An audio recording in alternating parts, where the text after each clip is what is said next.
நல்லா ட்ரெண்டியா ட்ரெஸ் வாங்கணும்டி. இந்த மாதிரி ட்ரெஸ் எல்லாம் போட்டு போகவே கச கசன்னு இருக்கு.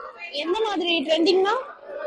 நல்லா ஃப்ரீயா இருக்கணும், வீட்டுல வெளியே எல்லாம் போட்டு போகணும், நைட்லயும் போட்டு தூங்கணும், அந்த மாதிரி. இவ்வளவுலாம் வேணும்னா நீங்க நைட்டி தான் வாங்கணும். அப்போ நைட்டியா? நைட்டில எங்கடி ட்ரெண்டா இருக்கு? இருக்கேக்கா, நம்ம கார்டன் தெருவில். அப்படியா? அது நைட்டு தான் ஆக்சுவலா. ஆனா செம்மையா ஃப்ராக் மாடல் மாதிரியே இருக்கும். நீங்க கேட்ட மாதிரியே நைட்ல போட்டு தூங்கலாம், அப்படியே வெளியே போயிடலாம், யாருமே கண்டுபிடிக்க மாட்டாங்க. பாக்கலாமா? போய் பாக்கலாமா? எப்படிக்கா நீங்க கேட்ட மாதிரி ட்ரெண்டிங்கா இருக்கா? சூப்பரா இருக்குடி. என்ன அதுக்கும் மேல ரொம்ப கம்ஃபர்டபுளா இருக்கு நான் கேட்ட மாதிரியே. அண்ட் இந்த நைட்டி பத்தி சொல்லேன். ஓகே, இந்த நைட்டியோட மெயின் அட்ராக்ஷனே பாத்தீங்கன்னா இதுல கொடுக்குற ஃபிளெக்சிபிள் தான். எஸ், கொஞ்சம் கூட உங்களுக்கு ஆக்வர்ட் ஃபீலிங் கொடுக்கவே கொடுக்காது. அண்ட் ஃபேப்ரிக்மே பாத்தீங்கன்னா ரொம்ப கம்ஃபர்டபுளா இருக்கிற ரேயான்ல கொடுத்துருக்காங்க. ஆமா. ஆனா இன்னும் நிறைய இருக்கு. எப்படி இன்னும் நம்ம கிட்ட கலெக்ஷன் இருக்குல்ல.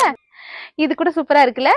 அண்ட் இதுல ஃபிளாரும் எனக்கு தெரிஞ்சு ரொம்பவே சூப்பரா அண்ட் பெருசாவே இருக்கு. அண்ட் கலர்ஸும் ஆஸ் யூஷுவல் எக்கச்சக்கமா இருக்கு. உங்களுக்கு என்ன சைஸ் வேணும், என்ன கலர் வேணும்ன்றத கீழே நம்பருக்கு கான்டாக்ட் பண்ணி உடனே ஆர்டர் பிளேஸ் பண்ணிக்கோங்க. பை.